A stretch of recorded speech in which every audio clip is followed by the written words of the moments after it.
E aí, goleiro, e aí, goleira, tudo bem com vocês? Espero que sim. Esse aqui é o canal Como um Gato, eu sou o Renê, e no vídeo de hoje eu vou estar falando sobre um assunto que é um verdadeiro terror para a maioria de nós, que é a questão da altura. O goleiro hoje em dia ele ainda precisa ser alto como precisava ser antigamente? O quão relevante a altura ainda é no universo dos goleiros? Se esse é um conteúdo que te interessa, então fica aí até o final do vídeo. Para quem ficar até o final, eu vou estar dando umas dicas aí de como você pode estar ganhando alguns centímetros, caso você ainda tenha a possibilidade biológica de crescer. E caso você não tenha mais essa possibilidade biológica, eu também vou estar dando mais dicas para você. Valeu? Eu já começo o vídeo dizendo que, infelizmente, sim, a altura ainda é uma das características mais relevantes para que um goleiro tenha sucesso aí nas peneiras, ao longo da sua carreira profissional. Enfim, a gente vê essa característica traduzida em números, né? No Brasileirão, na Série A, nós temos aí o Matheus Wallef do Fortaleza, salvo engano, é o terceiro goleiro do Fortaleza, com 1,81 de altura. O Júlio César do RB Bragantino com 1,85, né? Dados aí do site Transfer Market. Mas além deles dois, majoritariamente os goleiros aí da Série A do Brasileirão têm 1,87 para cima.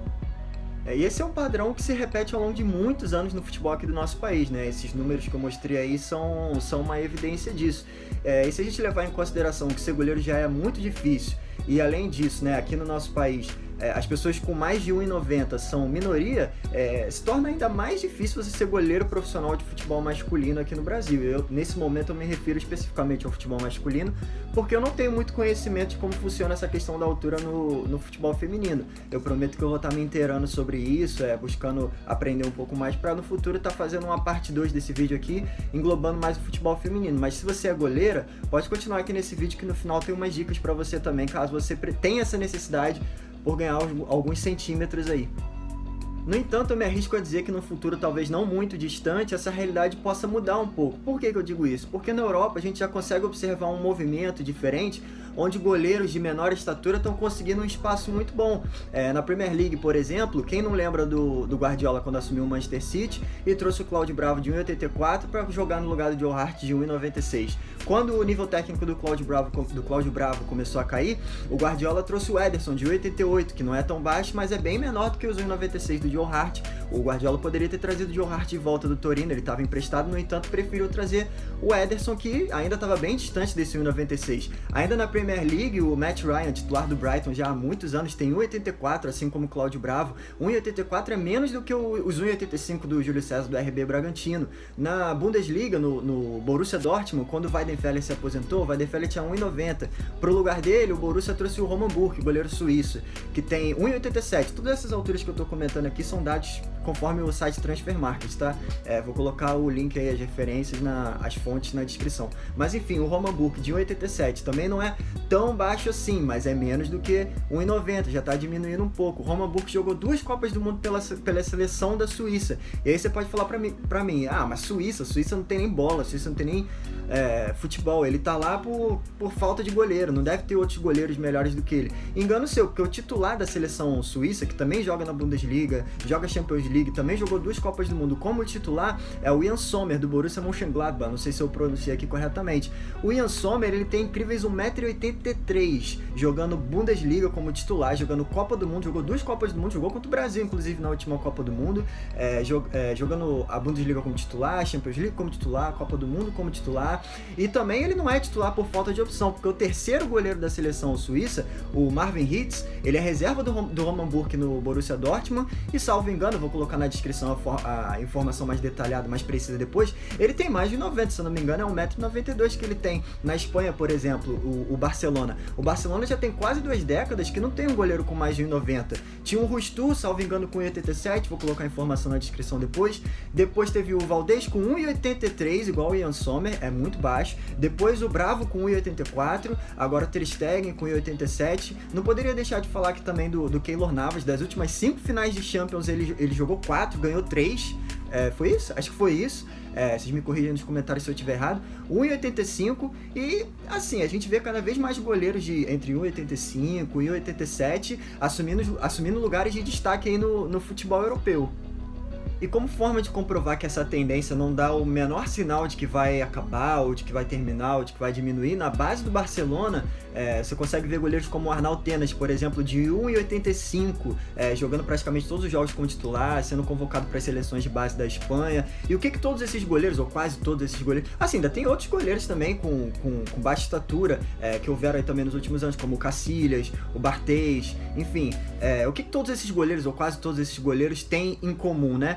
Primeiro que eles são goleiros muito bons, isso é o principal de tudo, né? Segundo, que todos eles têm uma leitura tática muito apurada. E o terceiro e o principal de tudo nesse caso, todos eles são muito habilidosos, se sentem muito confortáveis jogando com os pés.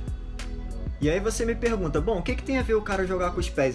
Por acaso alguém vai chutar e ele vai defender com o pé? Não, não é isso. O que acontece é o seguinte, aqui no futebol mundial, principalmente no futebol europeu, se desenvolveu uma tendência muito grande com o passar dos anos, que consiste no seguinte, os times têm pressionado, têm executado a sua tática de pressão cada vez mais no campo adversário, cada vez mais dentro da área adversária, no último terço do campo. E o que isso gera? Isso gera cada vez mais espaços atrás das últimas linhas, onde se faz necessária a presença de um goleiro que preenche esses espaços, que saiba atuar como sweeper keeper, como dizem na Europa, ou como goleiro líbero, a gente chama aqui no Brasil. Se você não sabe o que é o goleiro líbero, ou se você quer se aprofundar um pouco mais nesse assunto, eu tenho um vídeo aqui no canal, fiz um vídeo aqui no canal falando só sobre isso. Quando você acabar esse aqui, você assiste lá, valeu?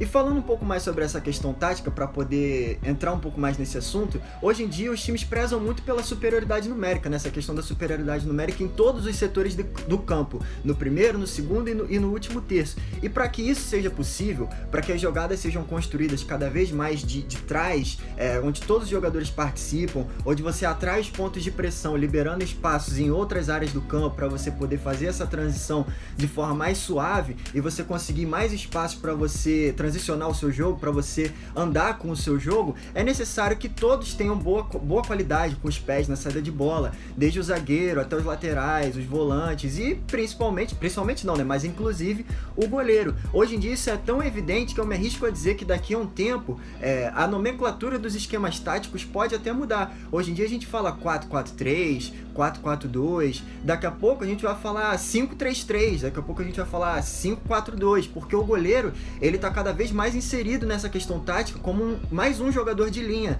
saindo da área, participando da construção das jogadas, interceptando os ataques adversários, atuando realmente como um goleiro líbero, né? E assim, para muitos times que jogam dessa forma, valorizando a posse de bola, valorizando a superioridade numérica em todos os espaços do campo, em todos os setores do campo, pressionando alto, como é o caso, por exemplo, do Jürgen Klopp, do Guardiola e alguns outros técnicos, né? O Diniz aqui no Brasil, o Rogério Ceni aqui no Brasil, o Sampaoli, técnicos como esse, né? Com certeza eles vão dar muito mais prioridade a um goleiro que saiba jogar com os pés, que possibilite o time a jogar dessa forma que o técnico quer, do que um goleiro que simplesmente seja alto e bom, mas não tem essa característica desenvolvida, porque aí o técnico ele não vai ter a liberdade de jogar da forma como ele bem entender.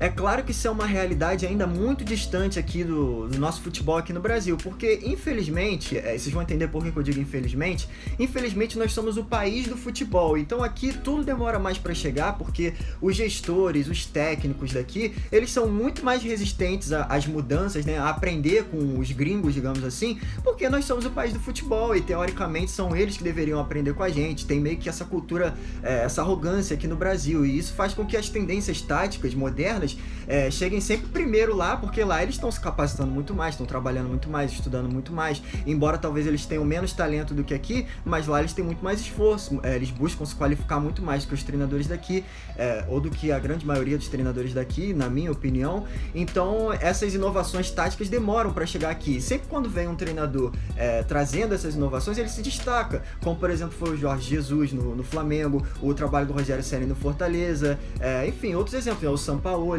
o Kudê no Internacional, enfim, essa é uma evidência de que essa cultura de que nós somos o país do futebol atrasa muita gente nessas inovações táticas. Então essa questão do goleiro, né, de não precisar mais ser tão alto, de ter outras características mais relevantes do que a altura para o goleiro, isso é algo que ainda vai demorar alguns anos para chegar aqui, se chegar. né? Ainda tem um longo caminho a ser percorrido na Europa, um caminho que vai consolidar essa cultura nova, né, de goleiros não tão altos, mas assim, vale a pena acompanhar esse movimento da Europa, né, se especializar nessa função, porque assim, ainda o goleiro ideal, né, ainda lá na Europa, né, o goleiro ideal ainda é aquele que sabe jogar com os pés e é alto, como por exemplo o Neuer, né, como eu disse no outro vídeo lá do goleiro líbero, o Neuer foi apontado pelo Buffon como o paradigma do goleiro moderno, porque ele reúne todas as características que um goleiro moderno precisa. E que características são essas? Além da capacidade técnica, né, como goleiro,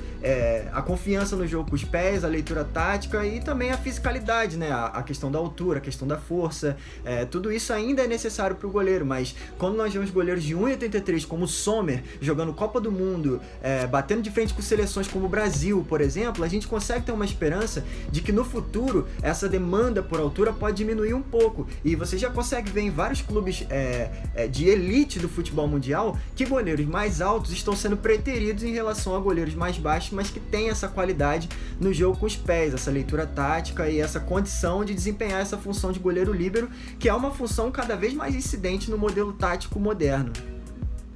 Mas como a gente falou anteriormente, né, nós estamos no Brasil, e no Brasil essas tendências demoram muito mais para chegar. Por isso ainda é necessário que aqui você invista na sua altura. Claro, você vai investir na sua parte técnica, principalmente nessa questão inclusive nessa questão do jogo com os pés. Busque aprimorar o seu jogo com os pés. Vou deixar aqui mais uma vez a recomendação. Assiste lá o vídeo que eu fiz sobre goleiro líbero quando você terminar esse vídeo aqui. Mas investe também na sua altura, porque infelizmente aqui no Brasil ainda é importante. E como você pode fazer isso? Quais são os hábitos que você tem que ter? O que você pode fazer para poder estar ganhando alguns centímetros aí? A primeira dica, para quem tem uma condição financeira um pouco melhor, existem vários tratamentos hormonais e homeopáticos que podem te garantir aí alguns centímetros, um ganho de força, um ganho de altura. Um exemplo que todo mundo conhece de uma pessoa que se submeteu a esse tipo de tratamento foi o Messi. O Messi é um cara de baixa estatura, mas sem esse tipo de tratamento, certamente ele seria ainda muito menor e não seria um jogador de futebol profissional, porque para outros jogadores de outras posições, essa questão da altura, claro, é bem menos relevante do que para nós goleiros, mas também tem a sua relevância. Mas antes que você busque esse tipo de tratamento, eu vou deixar a recomendação aqui que você vá a um médico ortopedista para que ele te encaminhe para fazer um exame de idade óssea. O que é um exame de idade óssea? Nada mais é do que um exame de raio-x. A pessoa vai bater uma chapa ali do seu braço, né, dos seus braços, e o ortopedista vai examinar a sua idade óssea, né, a idade da sua estrutura óssea. De acordo com esses dados, ele vai poder te dizer se o seu corpo ainda vai poder sofrer influência de tratamentos hormonais e homeopáticos, ou se não tem mais jeito de crescer. Tem uma idade óssea específica para meninos e uma idade óssea específica para meninos. Se eu não me engano, acho que é idade óssea de 16 anos para meninos, até 16 anos para meninos, você ainda pode fazer tratamento, você ainda vai ter algum resultado. E para meninas, eu acho que é 9 anos. Eu não sei exatamente a informação, mas eu vou estar deixando aqui no link aqui na descrição, eu vou estar deixando aqui na descrição um link com uma reportagem que você pode ler e estar se informando melhor sobre essa questão da idade óssea. Eu fiz esse exame quando eu joguei em alguns clubes na minha adolescência. É um exame super tranquilo de fazer, um raio-x normal, e vai poder te indicar aí, né, se você ainda sofre influência desses tratamentos ou não, para você não jogar o seu dinheiro fora. Então fica aí essa indicação do exame da idade óssea. Se você ainda tem idade para crescer, uma outra dica que eu te dou, e talvez seja a principal, é o seguinte, cara, nada substitui uma boa noite de sono. A gente cresce enquanto dorme. Então, se alimenta bem, procura um nutricionista se você tiver condição. Se você não tiver, procura se alimentar bem, comer bastante fibra e tudo mais, coisas desse tipo. Mas principalmente, cara, dorme bem, respeita o seu descanso, seu horário de descanso, porque, como eu falei, a gente cresce enquanto dorme. Então, nada vai substituir uma boa noite de sono. Nenhum tratamento, nada que você fizer vai ser tão eficaz quanto uma boa noite de sono. Então, se você puder combinar essas duas coisas, vai ser ótimo para o seu crescimento, para o crescimento da sua estatura. Mas se você não tiver a condição de buscar um tratamento hormonal ou homeopático, cara, investe no seu sono, investe na sua alimentação, procura um nutricionista, mas se você não tiver condição, se alimenta bem, investe no seu sono, valeu? Uma outra dica também importante, tanto para quem tem a possibilidade biológica de crescer, como para quem não tem mais essa possibilidade, é o seguinte: invista no seu fortalecimento muscular. Se você já tiver idade para isso, procura fazer uma musculação, uma natação ou algo desse tipo. Por quê? Muita gente diz que vai afetar o seu crescimento, vai fazer você parar de crescer. Há controvérsias nesse assunto, eu não vou nem dizer que vai nem que não vai. Aí você vai ter que fazer uma pesquisa sobre isso. Mas eu acredito, por experiência própria, né, por ver outros goleiros também que se submeteram a esse esquema da musculação, cara, você só tem a ganhar com isso. Por quê? Se você for um goleiro baixo, você ainda for um goleiro magro, como é o meu caso, eu tenho 1,78m, 65kg. Eu sempre fui bem magrelo e eu sempre fui bem baixinho em todas as categorias que eu passei nas categorias de base, né? Então, se você for um goleiro baixo, você ainda for um goleiro magro, você vai ter menos espaço ainda. Só saber jogar com os pés e ser um bom goleiro não vai ser o suficiente para você chegar onde você quer. Então, invista no seu fortalecimento muscular. Fortaleça suas pernas para que você possa compensar sua baixa estatura com uma boa impulsão e fortaleça seus membros superiores. Por quê? Porque em situações de bola parada, por exemplo, se você for um goleiro muito magro, você não vai oferecer muita presença, muita resistência ali dentro da grande área. Se você for um goleiro de uma boa estrutura ali nos ombros, uma boa estrutura peitoral, os músculos das costas e dos braços, você pode até não ser tão alto, mas você vai oferecer mais resistência aos adversários e você vai oferecer uma presença maior ali, tanto para te dar mais segurança, quanto para dar segurança para os seus companheiros e também para intimidar os adversários. Então é muito importante que você invista no seu fortalecimento muscular, tanto nos membros inferiores quanto nos membros superiores, independente se você ainda tem a possibilidade de crescer alguns centímetros ou não. Para quem não tem mais a possibilidade biológica de crescer, para quem não tem mais idade para crescer, como é o meu caso, eu vou estar dando mais dicas também, vou estar dando 2 dicas aqui que de repente podem te ajudar. Não vão fazer milagre, não vão fazer você ficar mais alto, mas elas vão causar uma ilusão ótica de que você é mais alto, ou pelo menos que você é mais esguio. A primeira dessas dicas é algo fundamental até para fora do futebol. Corrija a sua postura. Eu tô falando com vocês, eu tô sentado aqui normal. Se eu corrigir minha postura, não deu uma impressão de que eu fiquei mais esguio, mais alto? Enfim, você pode concordar comigo ou pode não concordar comigo. Mas testa isso no campo, testa isso na prática, testa isso na sua vida. Se você andar com a cabeça levantada, com o peito estufado, com a coluna reta, você vai causar uma impressão de que você é mais esguio, de que você é mais alto, mesmo que você não seja de fato. Então é algo que, tipo assim, você concordando comigo ou não concordando comigo, não vai custar, não vai matar você fazer esse teste. Então faça esse teste, corrija a sua postura que você só tem a ganhar, tanto dentro quanto fora do futebol. Você vai evitar aí dores de coluna, enfim, vai dormir melhor, e aí consequentemente você ainda vai poder crescer, caso você ainda tenha essa possibilidade de crescer. Mas caso você não tenha mais, corrija a sua postura que você só tem a ganhar. E uma última dica aqui para fechar também, nesse caso de pessoas que não tem mais a possibilidade de crescer, é em relação ao uniforme que você vai usar. 2 coisas em relação ao uniforme que você vai usar. A primeira, use o uniforme do seu tamanho. Não use o uniforme assim grandão, muito largo, porque isso só vai causar uma impressão de que você tem uma silhueta ainda menor, ainda mais magra, ainda mais mirrada, mais baixa. Então não use esse tipo de uniforme que é mais largo. Isso vai causar uma impressão que a gente não quer. Uma outra coisa também é a cor do seu uniforme. Claro, como eu disse anteriormente, nada disso vai fazer você de fato ser mais alto, mas vai causar uma ilusão ótica de que você tem uns centímetros a mais, ou de que você é mais esguio. Quando você for escolher a cor do seu uniforme, dê preferência para uniformes que sejam todos de uma cor só. A camisa preto, short preto, meião preto ou cinza. Eu prefiro assim, cores, opinião pessoal aqui, eu prefiro cores mais neutras, porque se você for usar um uniforme todo vermelho, na resenha ali do seu time, as pessoas vão perguntar, onde é que é o incêndio, bombeiro, não sei o que. Se você usar um uniforme todo amarelo, eu pintei amarelinho, não sei o que. Verde então nem se fala, porque piada com mão de alface ninguém merece. Imagina você todo de verde. Então, realmente, eu prefiro assim, se for pra usar uniformes de cores, todos de uma cor só, eu prefiro cores mais neutras, como preto se for de noite, né, porque pelo menos aqui no Rio de Janeiro, de dia é muito calor, se for jogar um society, enfim, você vai sofrer muito com isso. Ou cinza de dia, né? Uma cor um pouco mais clara, ou branco, ou cinza, algo desse tipo aí. Isso aí, quando você usa o uniforme do seu tamanho adequado e todo de uma cor só, eu garanto pra você que você vai estar passando uma ilusão de que você é um pouco mais alto. Você vai estar causando uma ilusão ótica de ser um cara mais esguio. Se você conseguir ajeitar a sua postura, usar um uniforme do seu tamanho, todo de uma cor só, eu garanto pra você que você vai conseguir passar essa impressão e vai te deixar, inclusive, um pouco mais confiante também. Esse foi o vídeo de hoje, eu espero que eu tenha te ajudado de alguma forma. Se você não conseguiu crescer, se você já passou da idade de crescer, ou se por acaso no futuro você não conseguir crescer e as coisas não acontecerem do jeito que você imagina, se você não conseguir se tornar um jogador de futebol profissional, cara, não desanima, nem tudo tá perdido. Acima de tudo, investe no seu estudo, porque se as coisas não derem certo do jeito que você quer, do jeito que você almeja, você não vai estar perdido na vida. Então o estudo ninguém vai tirar de você. Invista no seu estudo, tem muito curso profissionalizante aí que você pode treinar de dia e estudar de noite, enfim, invista no seu estudo.